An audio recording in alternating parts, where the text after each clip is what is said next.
Señor y Dios nuestro, en esta noche en nuestro corazón arde esa esperanza que es Jesús.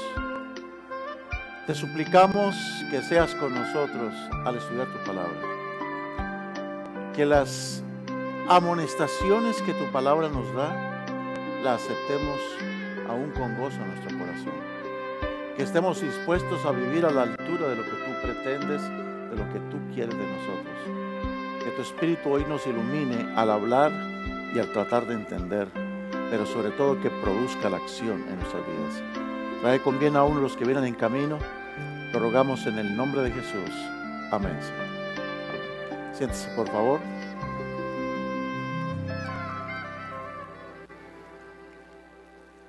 Anoche estábamos hablando de que hay una noticia que produce gran gozo en el cielo. Pero esa noticia que produce gran gozo en el cielo, al mismo tiempo provoca un lamento, un ay. Dice el Señor, ay de los moradores de la tierra y del mar. ¿Por qué razón? Porque Él sabe que le queda poco tiempo y Él tiene gran ira. Y al saber que le queda poco tiempo, al saber el enemigo de que la señal del sexto sello del Apocalipsis se han venido cumpliendo y de que solamente queda una señal del sexto sello por cumplirse, porque las otras o ya se cumplieron o están en proceso de cumplimiento, como fue la señal que estudiamos ayer del Espíritu Santo, el enemigo ha levantado tres bestias: la bestia del abismo, la bestia del mar y la bestia de la tierra. Anoche estuvimos estudiando acerca de la bestia del abismo. La bestia del abismo, también como lo dijimos ayer, las bestias representan reinos. Esta bestia del abismo es especializada en gente incrédula, en no creyentes. Decíamos ayer que esta bestia en nosotros no tiene mucho efecto, su veneno, porque nosotros, gracias a Dios, creemos, somos creyentes, pero esta noche vamos juntos a descubrir que necesita mucho más que creer. Se tiene que ir un poco más allá, hay que caminar una segunda milla. Esta bestia del abismo levantó a manera de tres espíritus inmundos, a manera de ranas, que comenzaron a partir del sexto sello del Apocalipsis a enseñar tres terribles doctrinas: el ateísmo, el espiritismo y el evolucionismo. No vamos a entrar más en detalles en cuanto a eso que estudiamos en el día de ayer, pero hoy vamos a hablar de la bestia del mar. La bestia del mar es una bestia especializada en religiosos.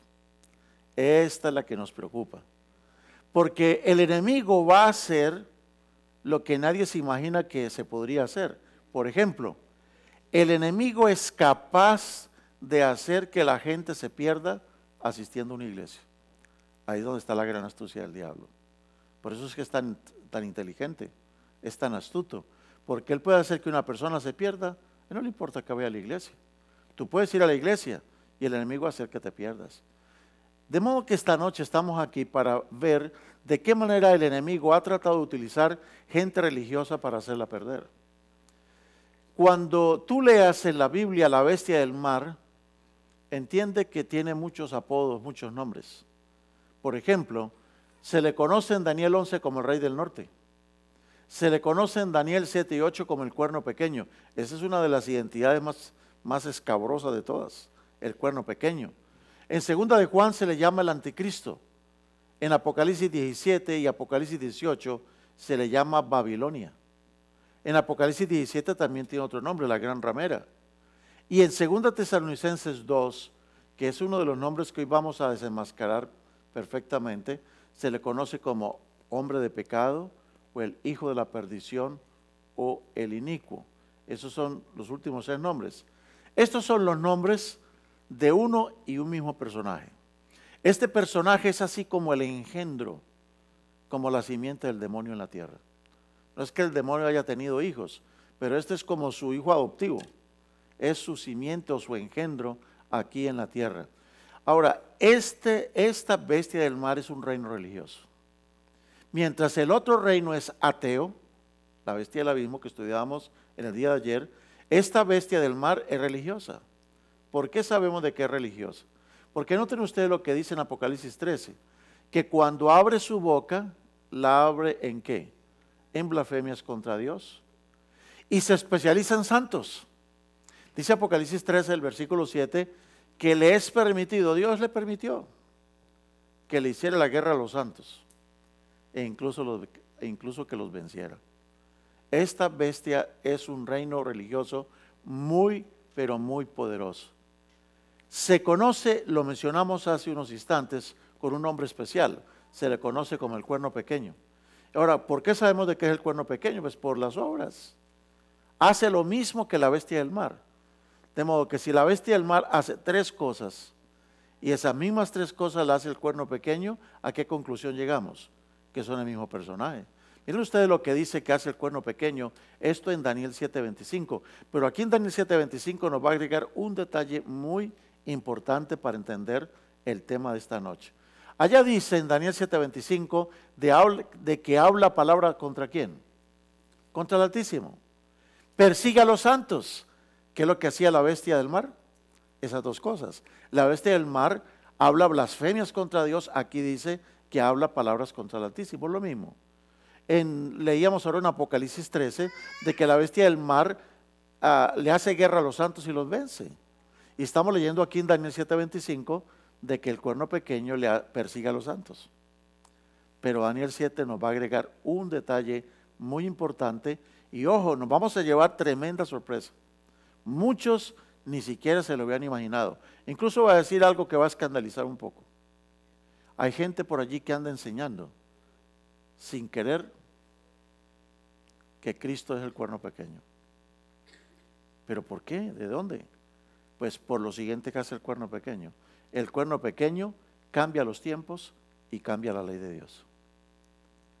¿No hay gente por ahí diciendo que Cristo quitó la ley? ¿De que Cristo cambió la ley? Entonces, si Cristo quitó la ley o Cristo cambió la ley, entonces Cristo es el mismo cuerno pequeño.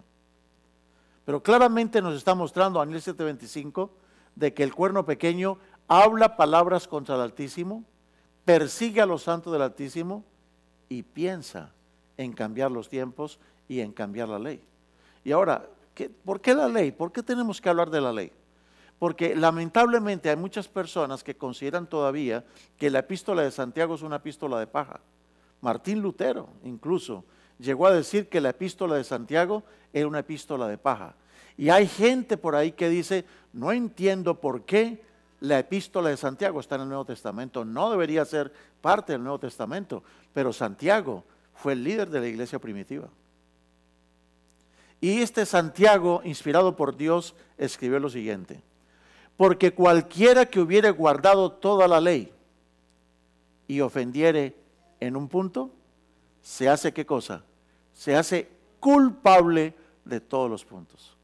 He ahí la gran estrategia de Satanás.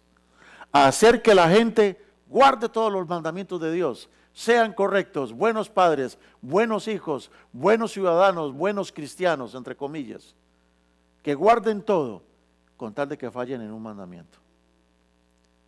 Ahora, ¿de qué ley estará hablando Santiago? Si ustedes miran, estamos leyendo Santiago 2:10. Si miramos Santiago 2:11, allá dice, porque el que dijo, no cometerás adulterio, también ha dicho, no matarás. Ahora, ¿de qué ley está hablando?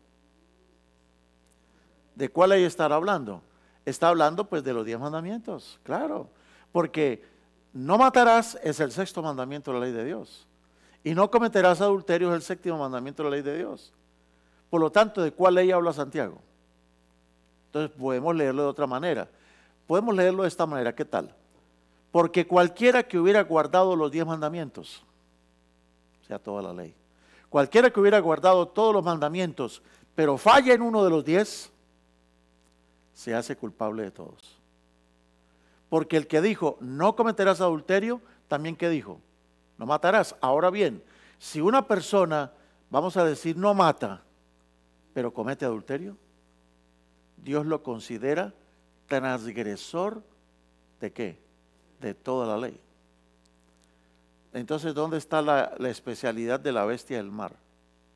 La bestia del mar se preocupa de creyentes, de santos, porque dice que los persigue y los vence. ¿Cómo los vence? ¿A qué santos ha vencido?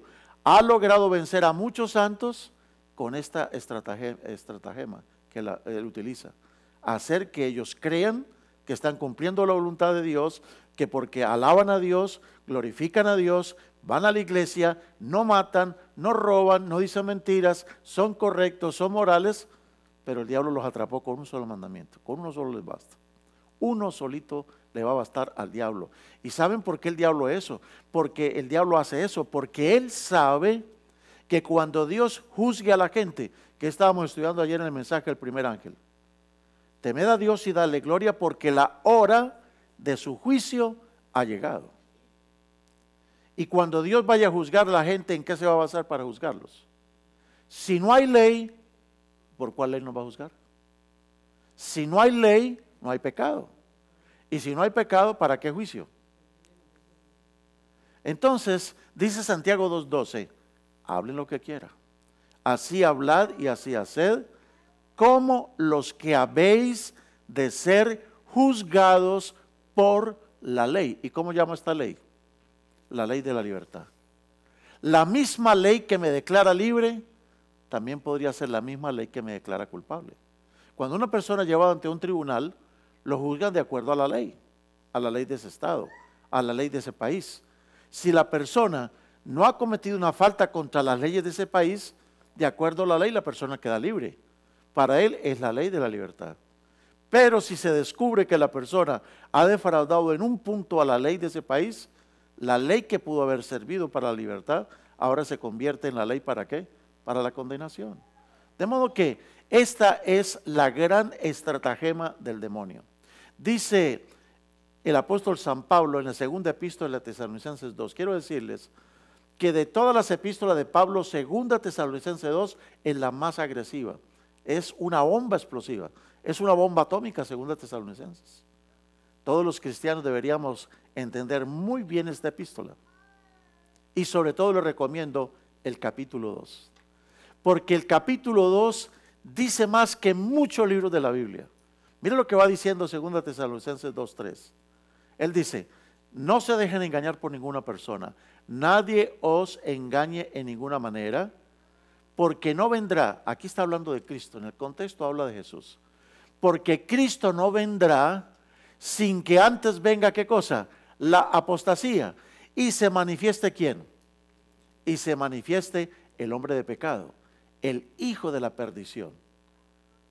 Ahora, ¿cuáles son las características de este hijo de la perdición, de este hombre de pecado? ¿Cuáles son esas características?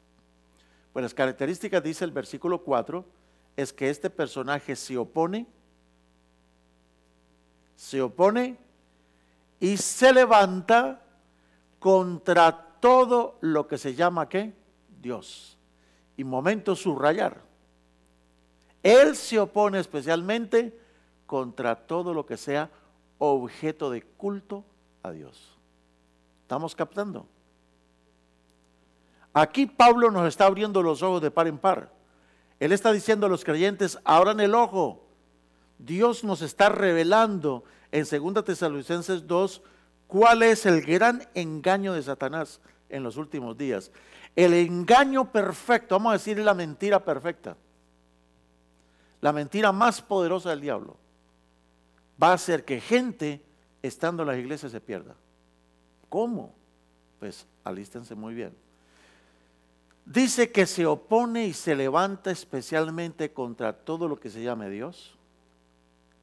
Y lo que hay que ponerle doble rayita por debajo es que dice, o lo que sea objeto, mucho cuidado aquí. Si tú captas esta parte, si captamos esto que estamos diciendo, vamos a entender el tema perfectamente.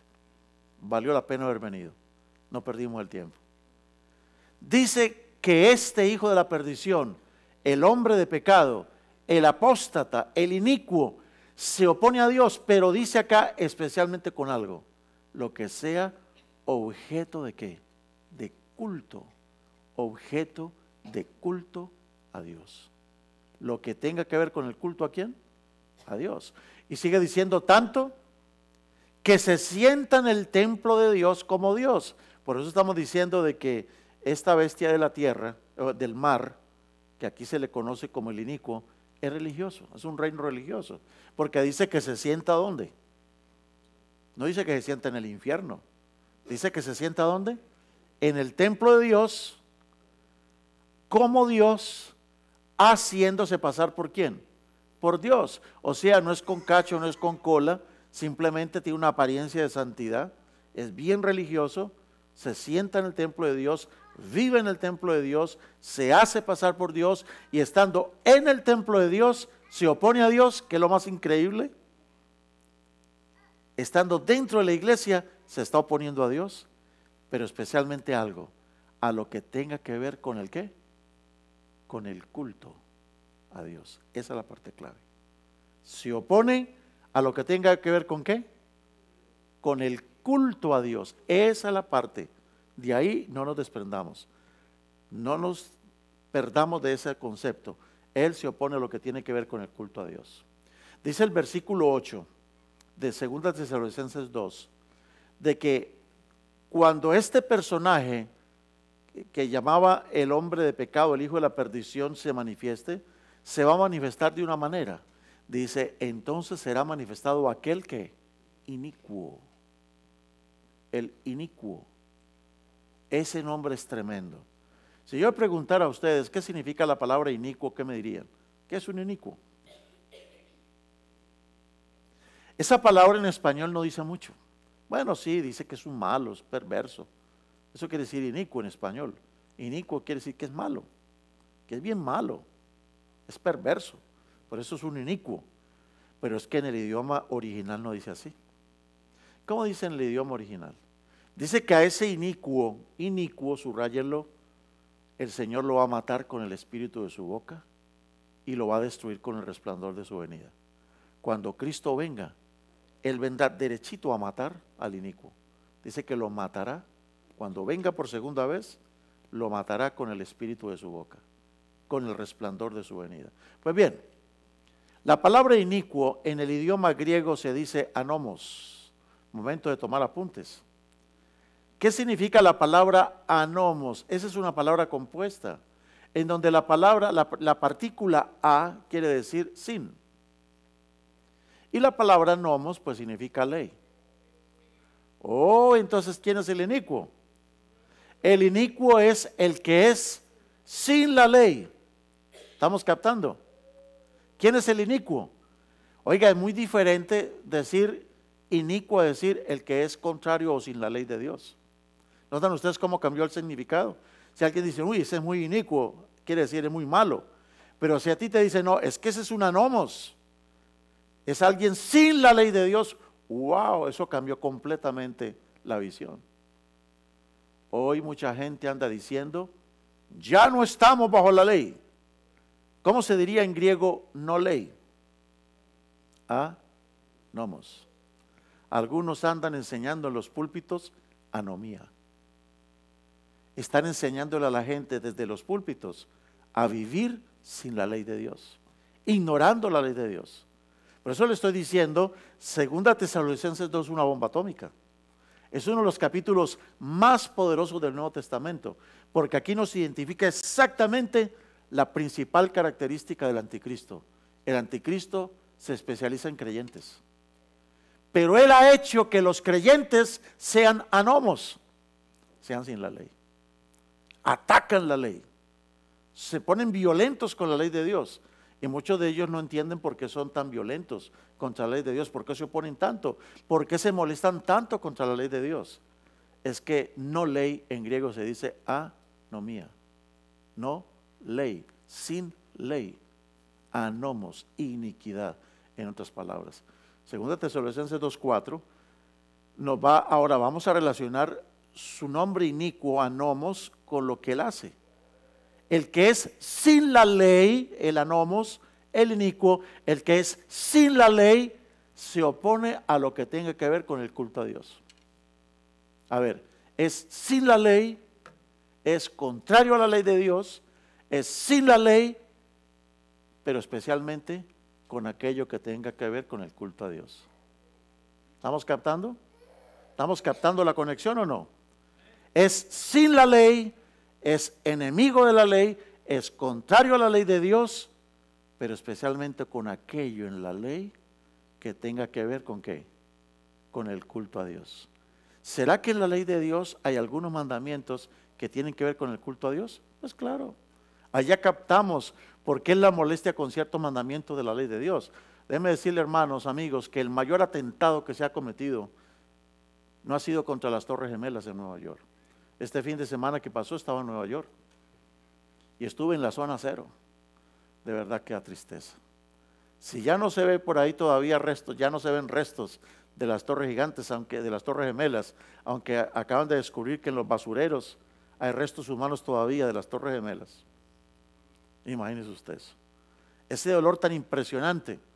En este momento las torres, las nuevas torres, están casi terminadas. Yo quedé impresionado viendo semejantes dos torres. Y allá estuve en la zona cero. Quiero decirles que el mayor atentado no ha sido contra las Torres Gemelas. En las Torres Gemelas murieron como 3,000 personas, o más, no sé. Y hay otra cantidad de gente desaparecida. El mayor atentado de toda la historia ha sido contra otras dos Torres Gemelas. Y esas otras dos Torres Gemelas son las dos tablas de la ley de Dios. Ese fue uno de los más grandes atentados. Yo nací en la Iglesia Católica, crecí en la Iglesia Católica y yo esperaba morir en la Iglesia Católica. Hasta el día en que el Señor, por su misericordia, me hizo entender mi necedad. Un día tomé mi catecismo, porque yo estudié el catecismo del Padre Astete y me lo aprendí de memoria. Yo era de los que rezaba el rosario en la escuela, para toda la escuela. Era muy religioso, pero el mundo está lleno de religiosos y los religiosos son los que causan más muerte en el mundo, incluso más que los políticos y militares. Hay más muertes en el mundo por guerras religiosas que por guerras políticas y militares, por guerras religiosas. Yo era un religioso y yo no creía en lo que no fuera mi iglesia en la que yo nací. Ahora yo quiero hacer una aclaración. Yo sigo siendo un católico, pero ahora soy un católico de otro tipo. Porque la palabra católico quiere decir de una fe universal. Yo sigo teniendo una fe universal, la fe en el Señor Jesucristo. Pero ¿saben qué descubrí? Me puse un día a la tarea de comparar lo que decía el catecismo, mi catecismo, con lo que decía mi Biblia católica. Porque eso sí, yo me aseguré cuando quise hacer la comparación de que la Biblia que yo estaba utilizando era mi Biblia católica. Yo tenía mi Biblia de Nácar y Colunga, la versión Nácar y Colunga. Y de paso, la mejor versión de la Biblia es una versión católica que se llama de la Nueva Jerusalén. Es la mejor de todas las Biblias. Es de las más fidedignas en la traducción. Claro, esa tiene los libros apócrifos y todo eso, pero está bien. Bueno, o está mal, pues, como lo quieran ustedes tomar. No importa. El hecho es que los libros que nosotros consideramos canónicos es la mejor traducción que existen de los 66 libros que nosotros creemos que son los inspirados por Dios. Es la mejor traducción.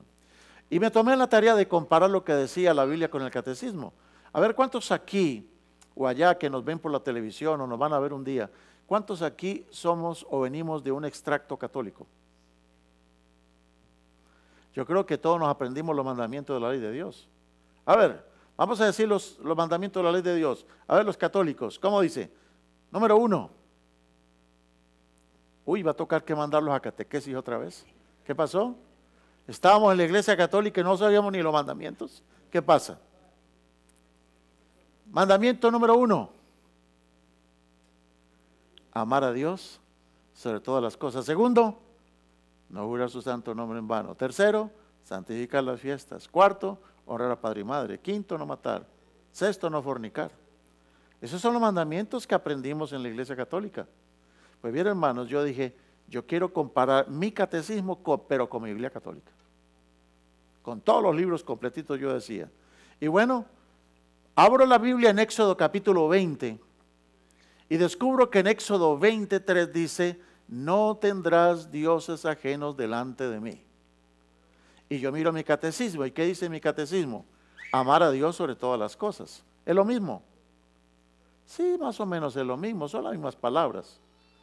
Ambos mandamientos están hablando lo mismo. No tener a otros dioses ajenos delante de mí es amar a Dios sobre todas las cosas. ¿Está correcto?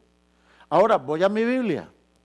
Segundo mandamiento en mi Biblia, en Éxodo 20, 4 al 6, dice, no te harás imágenes, ni de los que estén arriba en el cielo. ¿Quiénes están arriba en el cielo? Dios, el Padre, el Espíritu Santo, Jesucristo. Bueno, Jesucristo, algunos santos están ya en el cielo, porque sabemos por la Biblia. Los ángeles, dice, y no te harás imagen de los que están abajo en la tierra, seres humanos, ni los que estén en las aguas debajo de la tierra. Antiguamente se creía que los muertos estaban en ese lugar. No te harás imágenes de ningún ser, sea Dios, los ángeles o seres humanos. Pero no es tanto el no hacerlas, es lo que se hacía con las imágenes. Dice, no te postrarás delante de esas imágenes. ¿Cómo? Para mí eso fue chocante. Porque cuando yo miro en mi catecismo, ahí no está eso. Esa fue mi primera gran sorpresa. Yo sufrí como una cachetada espiritual tremenda. Es como si alguien me hubiera dado una cachetada. Y yo descubrí, pues sencillamente, pues no está. No está ese mandamiento. Entonces dije yo, pero en algún lado tiene que estar. Vamos al tercer mandamiento de la Biblia, Éxodo 27, no tomarás el nombre de Dios en vano. Y yo miro mi catecismo, no jurar su santo nombre en vano. ¿Es lo mismo o no? Pero ojo, este es el número 13 en la Biblia, pero el número 2 en el catecismo. Por ningún lado encontré el mandamiento que me decía, no te harás imágenes, ni te postrarás delante de las imágenes. O sea, para mí como católico eso fue muy chocante, créanme.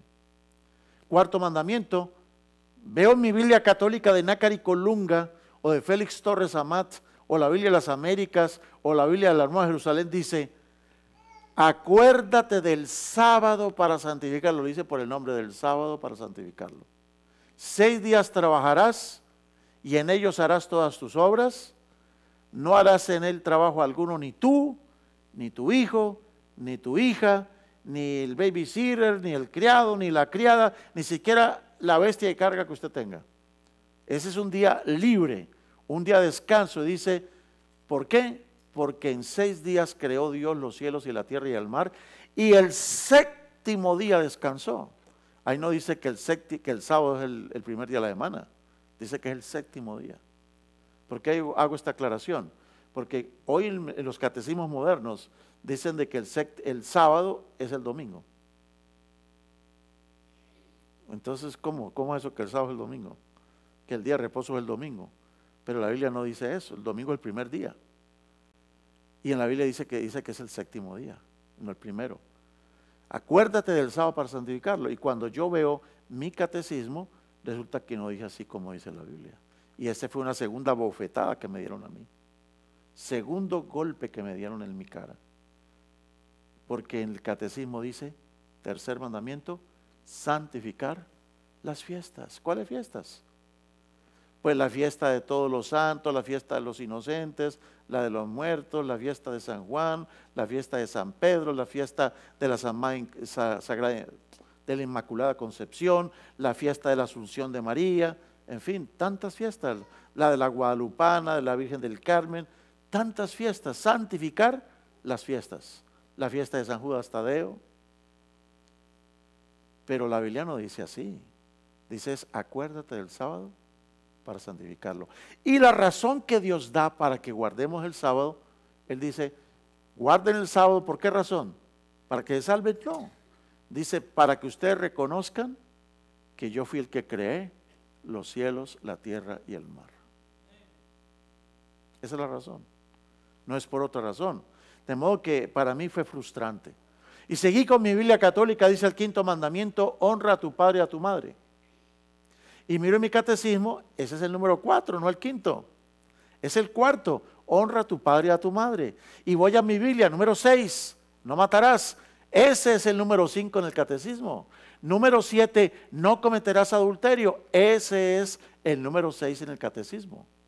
Y seguimos estudiando la Biblia. Número 8, no hurtarás.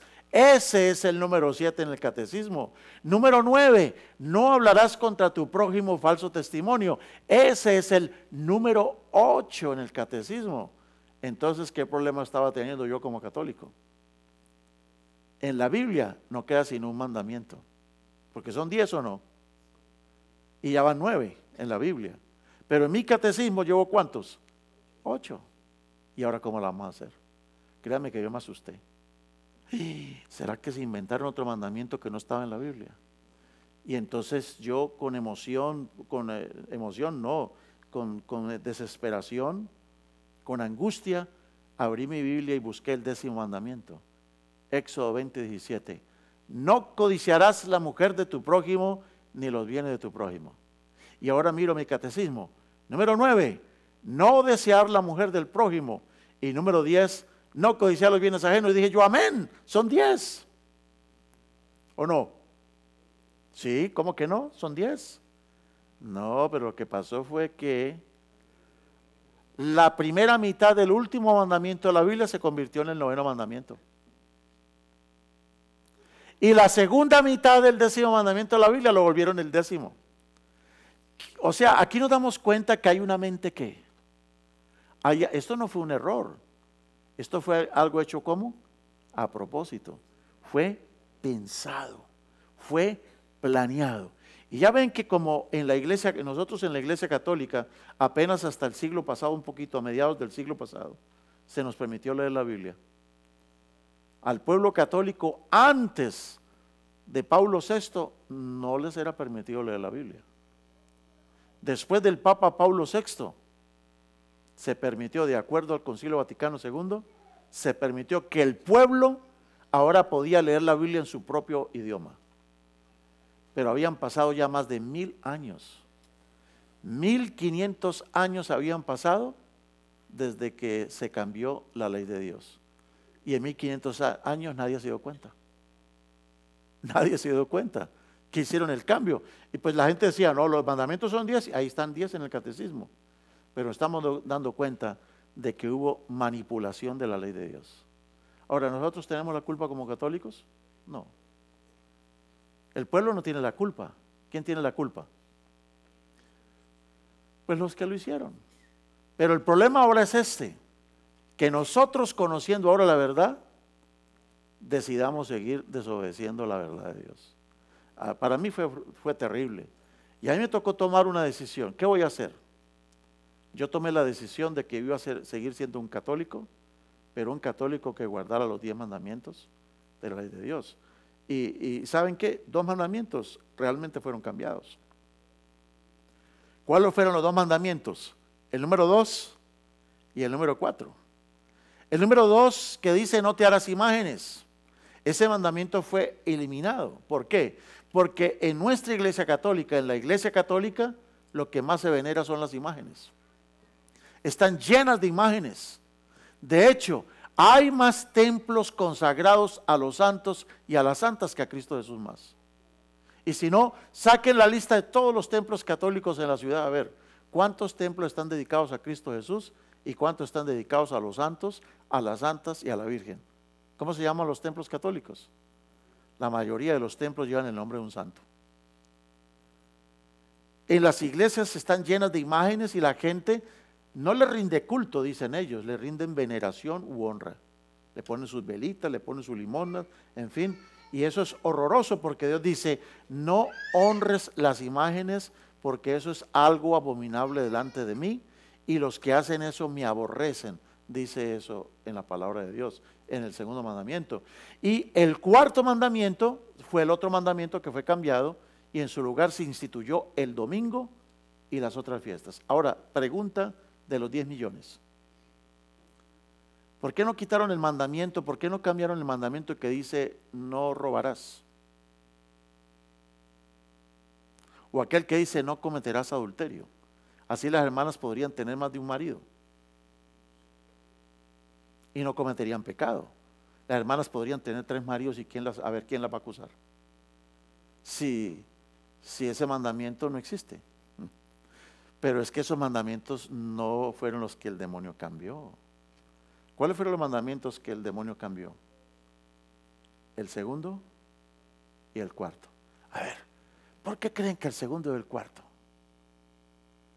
Porque 2 Tesalonicenses 2:4 dice que el anticristo se opone a Dios, se levanta contra todo lo que se llama Dios o lo que sea objeto de culto, de culto, de culto a Dios.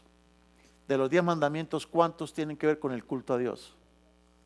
El segundo mandamiento que dice, no le rindas culto a las imágenes, solamente a mí. Y dice allí el segundo mandamiento, porque yo soy un Dios celoso. Dios no acepta otra adoración. Yo tengo aquí mi cartera. Y hoy precisamente mi esposa me estaba revisando la cartera. Y si uno se pone así como medio asustado, no me toque la cartera, más que las sospechas. ¿Qué pasa si ella de pronto se pone por ahí a buscar en la cartera y de pronto, ¿quién es esa mujer? ¿Quién es esa mujer que tienes en la cartera? ¿Ella está en su derecho de reclamarme o no? Aquí cargo otra mujer, pero es mi nieta. Y cargo otra más, tengo otras 2 más, mi esposa y mi hija. Son las únicas 3 mujeres que cargo en mi cartera. Mi esposa se va a poner ¿qué? ¿Celosa? Si yo tengo otra foto que no sea la de ella. Acepta a mi hija y acepta a la nieta ya porque son mi hija y mi nieta. Y ella acepta que de pronto mi hija y mi nieta se me sientan en las piernas. Ya se lo aguanta porque son la hija o la nieta, pero otra mujer no. Porque ella es ¿qué? Celosa. Bueno, ¿Dios qué dice? No le rindas culto ni veneración a ninguna imagen, no importa de quién sea, dice Dios. Porque yo soy Jehová celoso. Dios dice, yo soy celoso. Pero ese mandamiento el enemigo ¿qué hizo? Lo quitó. Y llenó las iglesias de imágenes. Y la gente se postran delante de las imágenes. Tener una imagen no es un problema. El problema es postrarse delante de las imágenes. ¿Y por qué digo esto? Porque yo tengo que hacer una aclaración. Cuando Dios mandó a hacer el santuario, Dios mandó a hacer la figura de 2 querubines. Dios permitió que hubieran 2 ángeles, 2 figuras de querubines en el santuario. Y en el templo de Salomón, los querubines eran altísimos. Iban casi tocando hasta el techo, un templo altísimo. Y cuando extendían sus alas, iban de pared a pared las alas de estos querubines. Las puertas del santuario hecho por Salomón estaban llenas de figuras de querubines. El atrio de Salomón tenía la figura de unos bueyes. El problema no era tanto hacer las imágenes. ¿Cuál era el problema? Venerar las imágenes. Entonces, el segundo mandamiento fue eliminado porque es un mandamiento de culto a Dios. ¿Y el cuarto de qué es? Acuérdate del sábado para santificarlo. A ver, ¿por qué razón? ¿Por qué razón? Porque yo fui el que creé, el que hice los cielos, la tierra y el mar. El sábado es un mandamiento que reconoce a Dios como creador de los cielos y la tierra y lo reconoce como Dios. Por eso ese mandamiento fue atacado. Y hoy día a la gente le molesta que uno les hable del sábado. Y para atacar a los que guardan el sábado, observamos el sábado, utilizan calificativos como sabatistas, sabatinos, por burlarse, por atacar.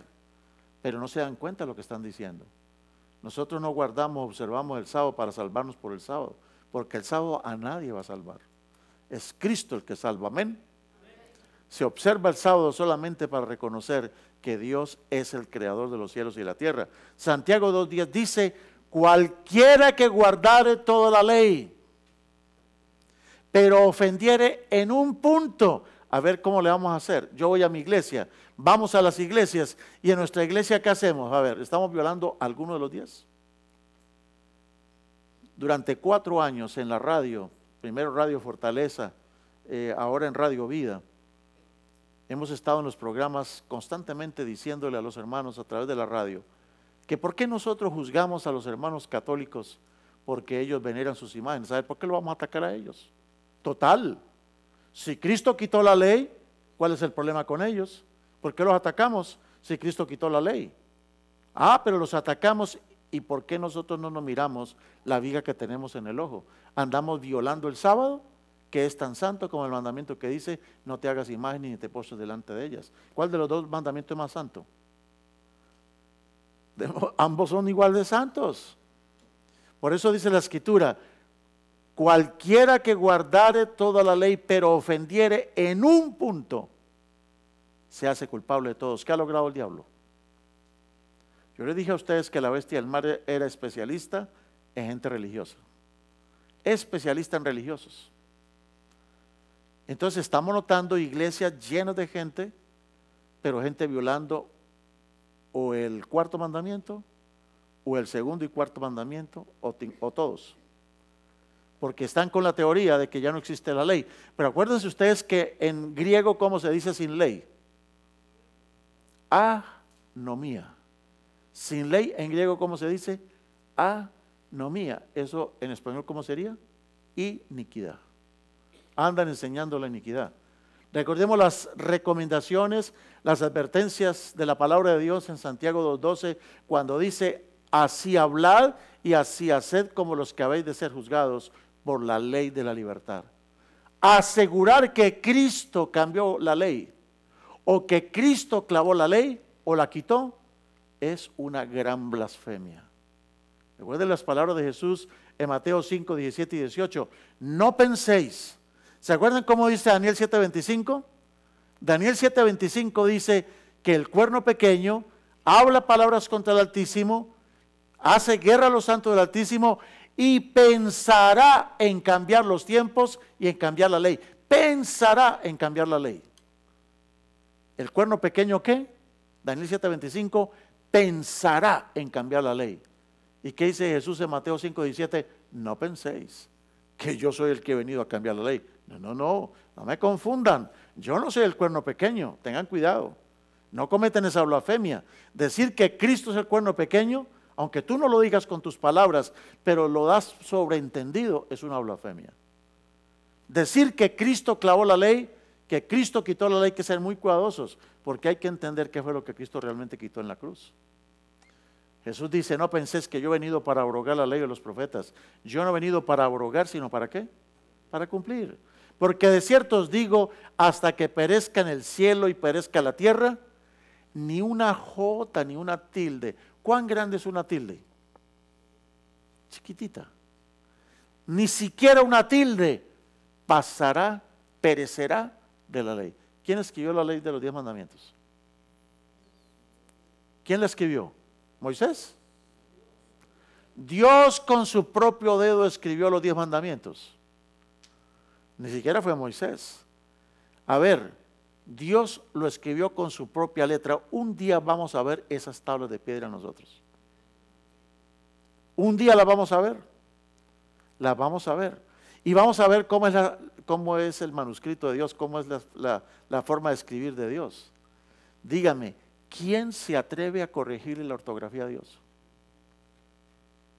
A ver, ¿quién se atrevería? Señor, ¿por qué le puso tilde aquí? Señor, no. Señor, permítame aquí, agarro un cincel de hierro y le corrijo la ortografía con un cincel en las tablas de piedra. ¿Quién se atreve a hacer eso? Pero resulta que el anticristo no solamente corrigió la ortografía, sino que se llevó 2 mandamientos. No quitó las tildes nada más. Quitó las vocales y quitó las consonantes. El anticristo agarró las tablas de la ley de Dios y se dio el lujo de, con un cincel, quitar 2 mandamientos de la ley de Dios, y el último se dio el lujo de partirlo en 2. Y todavía algunos se atreven a decir que Cristo fue el que cambió la ley, cuando realmente el que cambió la ley fue el anticristo, el cuerno pequeño. Mis hermanos, Cristo no es el cuerno pequeño, porque recuerden, Daniel 7:25 dice que el cuerno pequeño habla contra el Altísimo, persigue a los santos y ¿qué? Pensará. Y Jesús dice: no penséis que yo he venido a cambiar la ley. Jesús dice: ¿cómo? No penséis que yo he venido a cambiar la ley. Pero Daniel 7:25 dice que el cuerno pequeño ¿qué? Sí pensará en cambiar la ley de Dios. ¿Me hago captar, me hago entender lo que quiero decir? Decir que Cristo cambió la ley es decir que Cristo es el cuerno pequeño, ¿o no? Es decir que Cristo es el cuerno pequeño. Por lo tanto, no podemos aceptar que Cristo sea el cuerno pequeño. El diablo sabe que le queda poco tiempo. Y como sabe que le queda poco tiempo, va a hacer que la mayor parte de la gente en la tierra siga las enseñanzas de la bestia del mar. La bestia del mar es aquel reino religioso que cambió la ley de Dios. Es ese reino religioso. Pero en los últimos días la bestia del mar no está sola. Él tiene otra bestia que se llama ¿cómo? La bestia de la tierra. Esa otra bestia se va a levantar, dice las Sagradas Escrituras, con un poder tan impresionante que mire lo que dice Apocalipsis 12, versículo 15 y 16. Esta bestia de la tierra surge no del mar, sino que surge de la tierra. ¿Quién será aquella bestia? Aquella bestia también surge en la época del sexto sello. ¿Cuántos de ustedes quieren saber quién es la bestia de la tierra? ¿Cuántos quieren saber? Pues venga mañana. Porque mañana nosotros vamos a hablar de la bestia de la tierra. Y vamos a explicar lo que esa bestia hizo y lo que va a hacer en los últimos días.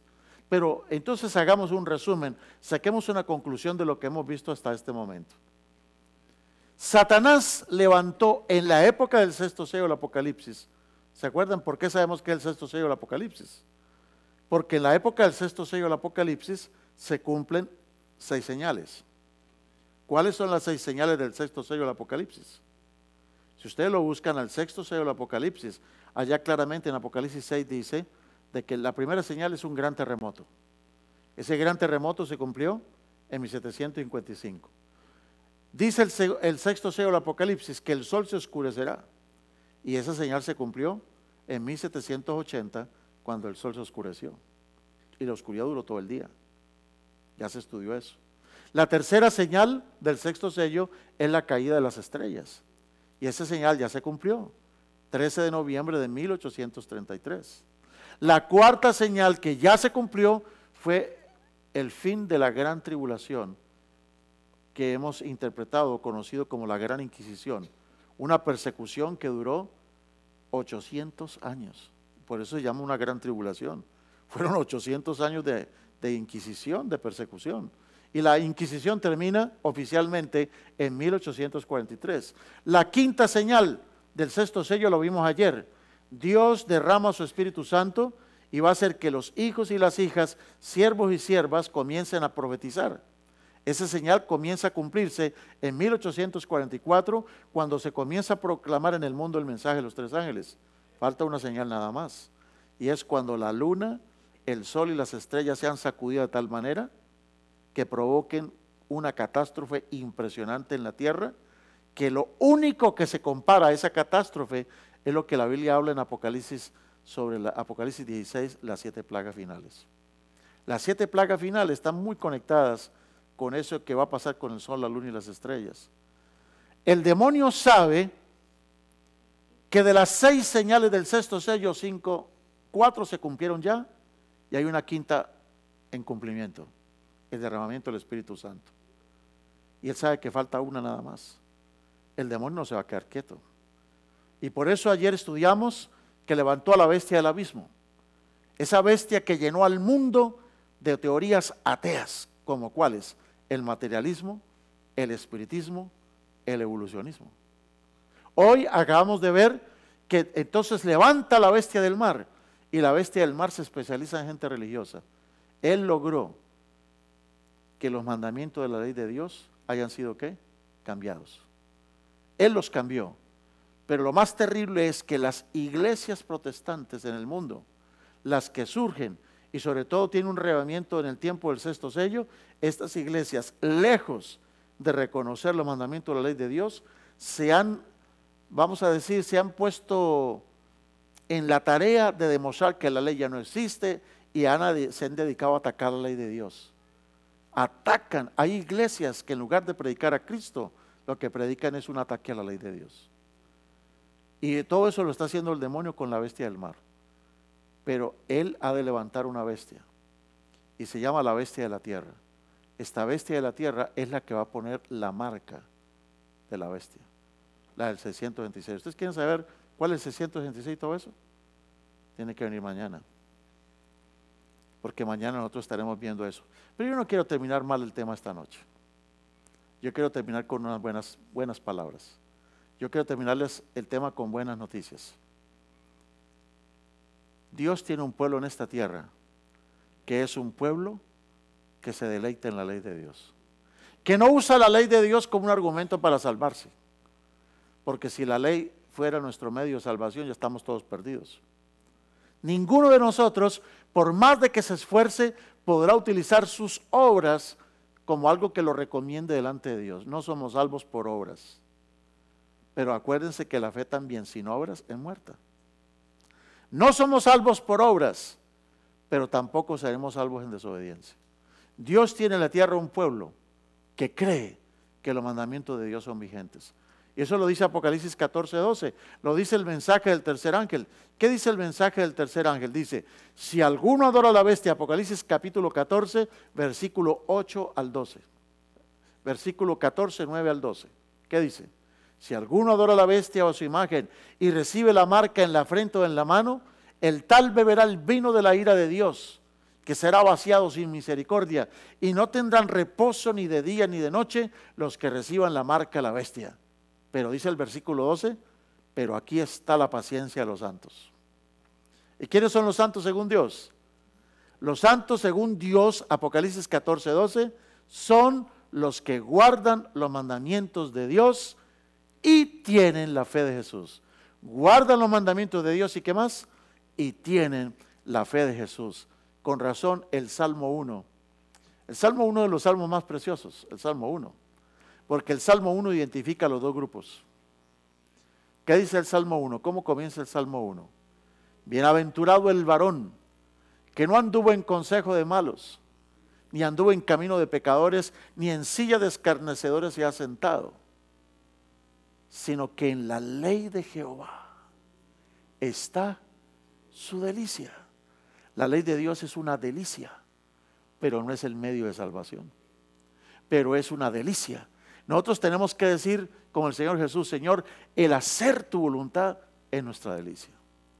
Guardamos los mandamientos de Dios, no para que Dios nos dé palmaditas por la espalda o nos cepille el saco. No, no, no, no. Nosotros guardamos los mandamientos de Dios porque lo amamos. ¿No dijo acaso Jesús eso? Si me amáis, ¿qué cosa? Si me amáis, ¿qué? Guarden mis mandamientos y yo le rogaré al Padre para que les dé el Espíritu Santo. No se puede hablar de Espíritu Santo cuando tú eres un desobediente. Cuando tú te estás esforzando por quebrantar la ley o por enseñar a la gente de que no hay ley, no ley, no ley, anomía, iniquidad. No se puede pretender amar a Jesús mientras desobedecemos la ley de Dios. Entonces dice el Salmo 1, bienaventurado el varón que no anduvo en consejo de malos, ni ha andado en camino de pecadores, ni se ha sentado en silla de burladores, sino que por el contrario, en la ley de Jehová está su delicia, y en ella medita de noche y de día. Dice el Salmo 1:3, será como un árbol plantado junto a corrientes de agua, que da su fruto a su tiempo y sus hojas no se caen. Pero luego dice el versículo 4, no así los impíos, no así los malos, porque van a ser como la paja que se lleva el viento. Los malos no tienen nada en la congregación de los justos, y Dios conoce quiénes son los justos. Somos justos no porque lo merezcamos, sino porque Dios nos declara justos. Pero los justos obedecen a Dios. Concluyo con las palabras de Jesús en Mateo 7, 21 al 23. No todo aquel que me dice, Señor, Señor, entrará en el reino de los cielos, sino el que hace la voluntad de mi Padre que está en los cielos. Muchos en aquel día me dirán, Señor, Señor, en tu nombre profetizamos, en tu nombre echamos fuera demonios, en tu nombre hicimos milagros. Pero ¿qué les va a decir el Señor? Apartaos de mí, no os conozco. Hacedores de maldad, apartaos al infierno preparado para vosotros. Lo llama como hacedores de maldad. Como una persona que decía, Señor, Señor, gloria a Dios y aleluya, el Señor pueda llamarlo hacedor de maldad. ¿Cómo puede ser posible? ¿Cómo puede ser posible que una persona que profetizaba, echaba fuera demonios, hacía milagros, cómo es que el Señor lo llama hacedor de iniquidad? ¿Cómo lo llama así? Porque no basta ser miembro de una iglesia. No basta ir a una iglesia si yo no estoy obedeciendo lo que Dios dice en su santa palabra. Si yo no obedezco sus mandamientos, y sus mandamientos los llama Santiago 2:12, mandamientos de libertad. Yo quiero preguntar en esta noche a alguna persona que quisiera decirle al Señor, Señor, reconozco esta noche de que aunque he sido una persona religiosa, A pesar de que de una iglesia reconozco hoy de que he estado violando uno o dos mandamientos de tu ley. Pero Señor, lo hacía por ignorancia. Un día me pasó eso a mí. Yo reconocí que era por ignorancia. Pero cuando me enteré de la verdad, tomé una decisión. Voy a ser católico del séptimo día. Católico adventista del séptimo día. Tomé esa decisión. Y hasta el día de hoy yo estoy convencido que la iglesia no me va a salvar. Y estoy convencido que la ley no me va a salvar. Que Cristo me va a salvar. Pero como lo amo, la obediencia viene como resultado de la obra que el Espíritu Santo hace en uno. Yo quiero preguntar a alguna persona en esta noche que quisiera decirle al Señor Jesús: Señor, ayúdame, Señor, para obedecerte. Tal vez yo no entendía mucho, pero yo no quiero, Señor, ser de aquellos que tú llamas hacedores de maldad. Señor, yo reconozco que hacer milagros no es la señal de un verdadero hijo de Dios. Que echar fuera demonios no es la señal de los hijos de Dios. Que profetizar no es la señal de los hijos de Dios. Que la señal de los hijos de Dios es que, como dice Apocalipsis 14:12, guarda los mandamientos y tienen la fe de Jesús. ¿Alguna persona que quiere levantar su mano y decir: pastor, ore por mí porque estoy tomando la decisión, estoy pensando que realmente tengo que empezar a obedecer los mandamientos de Dios? ¿Hay alguien que quisiera decirle eso al Señor? ¿Hay alguna persona? ¿O ya todos los que estamos aquí obedecemos los mandamientos de Dios? ¿Ya todos los estamos guardando? ¿Estamos observando el sábado? ¿Estamos guardando los mandamientos de Dios? Si es así, póngase de pie. Todo aquel que está guardando los mandamientos de Dios, tal como Dios dice en su palabra, no como mi pastor dice en la iglesia, no, como dice tu palabra, yo te invito a que te pongas de pie. Y si tú en este momento estás pisoteando uno de los mandamientos de la ley de Dios, si no estás obedeciendo los mandamientos de la ley de Dios, yo te hago una invitación para que vengas acá al frente y digas: Señor, confieso mi pecado. Ayúdame con tu Santo Espíritu a guardar tus santos mandamientos.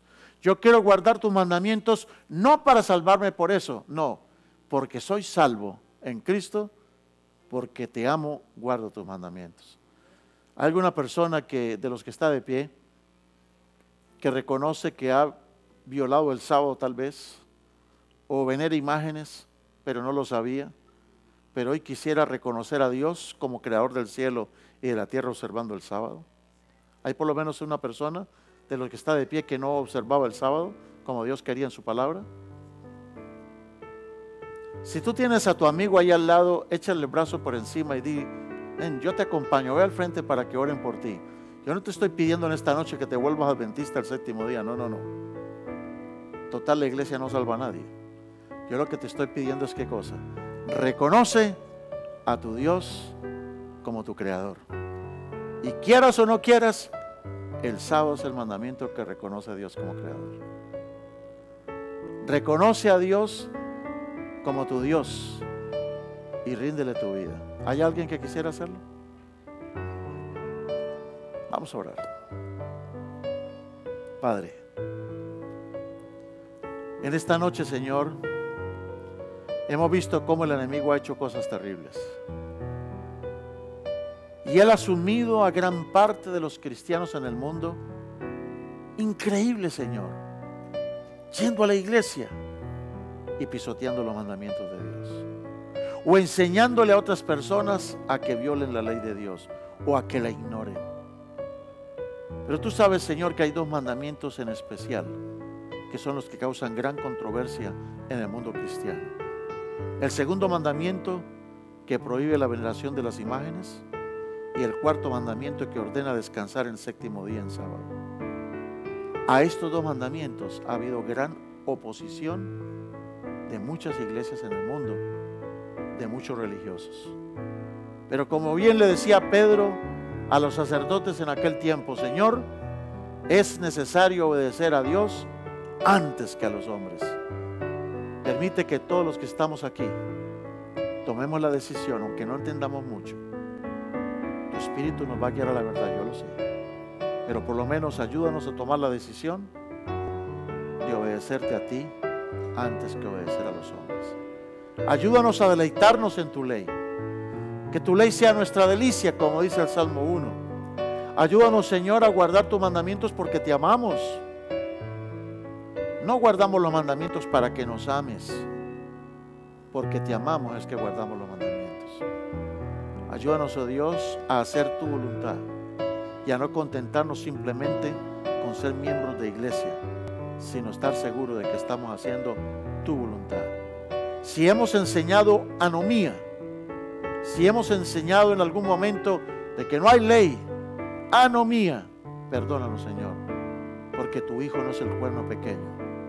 El cuerno pequeño es el anticristo. Y de modo alguno, de ningún modo, Jesucristo es el anticristo. Llévanos con bien a nuestra casa, Señor, y bendícenos con aquellas palabras santas que tus sacerdotes pronunciaban sobre el pueblo de Israel y que dicen así: Jehová te bendiga y te guarde, haga resplandecer su rostro sobre ti y tenga de ti misericordia. Que Jehová alce a ti su rostro y ponga en